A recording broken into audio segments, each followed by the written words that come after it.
Bonjour. Regardez cette une du journal Le Monde datée du vendredi 8 septembre. Ce n'est pas rien que même que ce journal consacre la une, non pas un effet politique, c'est son habitude. Non. Le climat. Et le climat, et le titre, c'est l'été du basculement mondial. Ce n'est pas rien. Autrement dit, on est en train de vivre avec cette quatrième poussée de chaleur, quatrième canicule en 2023, tardive, anormalement chaude en cette période de l'année, au mois de septembre, on est en train de vivre un basculement complet du climat de notre planète. C'est-à-dire, ce qui est grave, c'est quelque chose qui semble irrémédiable. On ne peut plus revenir en arrière. Désormais, plus rien ne sera comme avant. Même si en 2050, on ne fera plus, c'est hypothétique, de rejet de gaz carbonique. Alors, bien sûr, on ne va pas revenir sur la canicule qui fait qu'on va connaître, maintenant en 2023, l'été le plus chaud que l'on ait connu depuis 1900. On ne va pas revenir également sur les phénomènes de sécheresse, de désertification, de changement de la végétation. On aura l'occasion d'y revenir. Comment adapter nos villes. C'est bien ce qu'il faut qu'on se mette dans la tête avec ce qui se passe actuellement.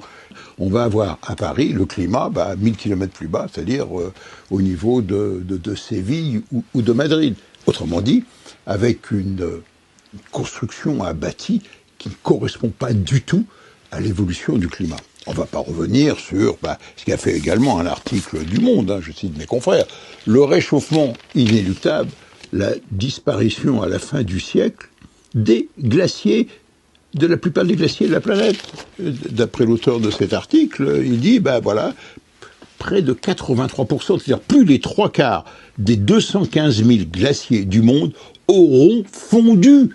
Je dis bien disparu d'ici la fin du siècle, et qu'en dessous de 3500 mètres, il n'y aura plus de glaciers.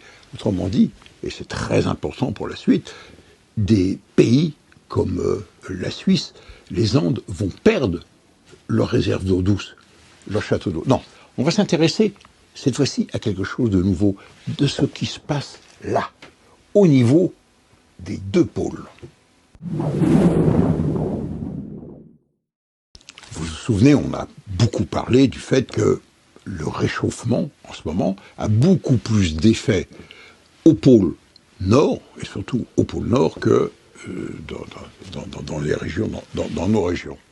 Et on assiste à un véritable réchauffement. C'est-à-dire que, au pôle Nord, il y a la banquise, c'est-à-dire c'est de la mer gelée, c'est pas du tout un continent, et le Groenland, attention, qui est une réserve de glace et d'eau douce les plus importantes de la planète, sont inexorablement dans un processus de fonte.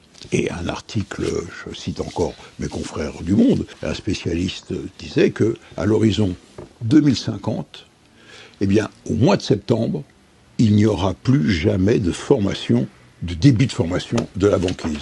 Autrement dit, cette banquise, et c'est ce que montrent les photos, les animations prises par les satellites, on voit que la banquise diminue, parce qu'elle a des conséquences évidemment sur l'environnement comme ça.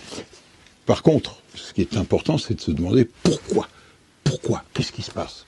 C'est assez complexe, c'est des interactions. Finalement, la banquise va fondre de deux façons. La première, c'est parce que l'air est plus chaud. Il y a des bouffées d'air chaud qui remontent très haut au pôle avec les tempêtes, avec les modifications, on vous l'avait déjà montré ici, le vortex polaire. Et la deuxième, c'est la fonte par le dessous. Autrement dit, comme c'est de l'eau gelée en surface, on a des remontées d'océan Atlantique d'eau plus tiède, et qui fait que la banquise effondre le long des côtes et par le dessous. Et inexorablement, cette banquise, elle a déjà disparu, elle est revenue, est en voie de disparition. Non. Ce qui est nouveau dans l'information aujourd'hui, c'est que il n'y a pas que le réchauffement du pôle Nord qui inquiète les scientifiques. La grande nouveauté qui a fait l'objet d'une communication du CNRS, c'est là, au pôle Sud. On croyait en effet jusqu'à présent, tous les rapports disent « Oh, le pôle Sud, l'Antarctique, Vous savez, c'est autre chose, c'est pas de la mer gelée. L'Antarctique, c'est un dôme de glace énorme, une calotte glaciaire de près de 3 km d'épaisseur sur un substrat rocheux, et qui tout doucement, comme de la guimauve, glisse dans la mer. Et que ça, c'est en dehors du réchauffement climatique. Eh bien non. De nouveaux travaux scientifiques faits par une équipe avec la participation d'un membre éminent du CNRS, Mathieu Cassado, qui a été là-bas à 2 reprises, a mis en évidence le fait que le pôle Sud lui-même connaît un réchauffement même plus rapide que le pôle Nord. Avec ces stations météo, la plupart sont sur la côte, donc quand on regardait un produit moyen fait avec toutes ces stations, on avait l'impression que l'Antarctique ne se réchauffait pas trop, mais il y avait quand même 2 stations à l'intérieur des terres qui montraient des réchauffements très intenses. Et donc c'est à partir de là qu'on s'est dit on va essayer de voir avec une autre méthode. Donc on a utilisé les carottes de glace qui ont l'avantage de pouvoir être réparties un peu partout en Antarctique, parce que s'il y a une chose pour le moment dont on ne manque pas en Antarctique, c'est la glace. Et dans ces carottes de glace, on va utiliser les isotopes de l'eau afin de reconstruire la température du passé et aussi de fournir donc un contexte historique à ce réchauffement actuel. Donc là, on avait par exemple une reconstruction sur 1000 ans. Donc ça permettait de comparer les températures actuelles aux 1000 dernières années.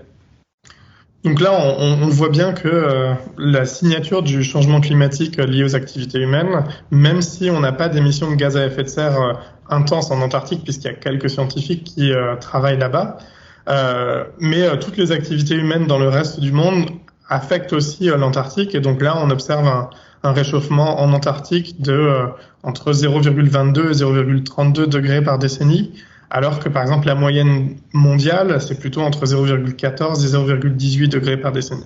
On a un réchauffement pratiquement 2 fois plus vite, et c'est un phénomène qui s'appelle l'amplification polaire et qui était déjà bien étudié pour l'Arctique, qui se réchauffe 3 à 4 fois plus vite que la moyenne du globe. Reste la conséquence, évidemment, là-dessus, bien sûr, les scientifiques sont prudents. Ils sont comme nous, ce sont des êtres humains, ils constatent les choses. Et agir, c'est beaucoup plus complexe, c'est les mutations de notre société, ce sont des décisions politiques. Mais au fond d'eux-mêmes, ils sont tout de même inquiets. C'est pas tant au niveau de la science, là, l'incertitude principale sur qu'est-ce que ce sera la fonte de l'Antarctique, c'est l'activité humaine et c'est quelle ambition les décideurs politiques vont avoir dans les réductions d'émissions de gaz à effet de serre. Donc finalement, c'est un peu moins mon domaine de vraiment comprendre comment les hommes politiques prennent des décisions.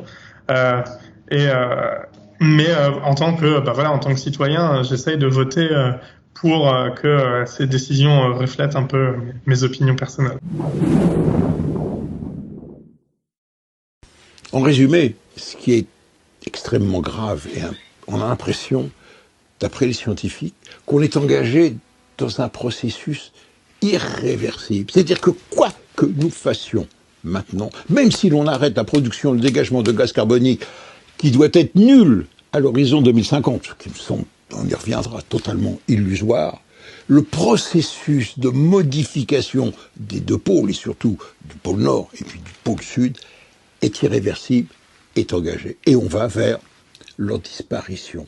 Avant de se reformer peut-être dans une nouvelle glaciation. Et la conséquence, ils sont énormes, c'est un bouleversement complet, parce que le pôle Sud, avec sa réserve de glace, est un véritable réfrigérateur qui participe à l'équilibre de la planète, et que surtout, c'est la réserve d'eau douce de la planète.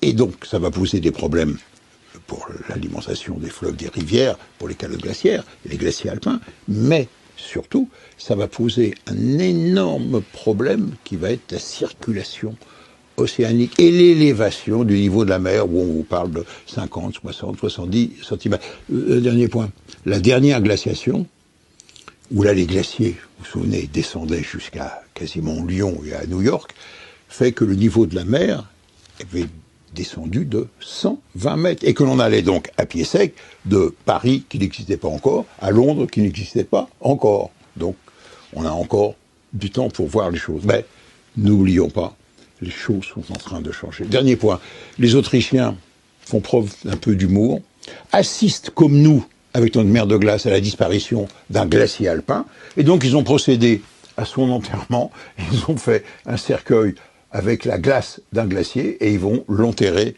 au pied du glacier. Et puis enfin, si vous voulez en savoir plus sur ce problème qui nous concerne vraiment tous, moi je vous conseille ce numéro hors série, La fonte de la cryosphère.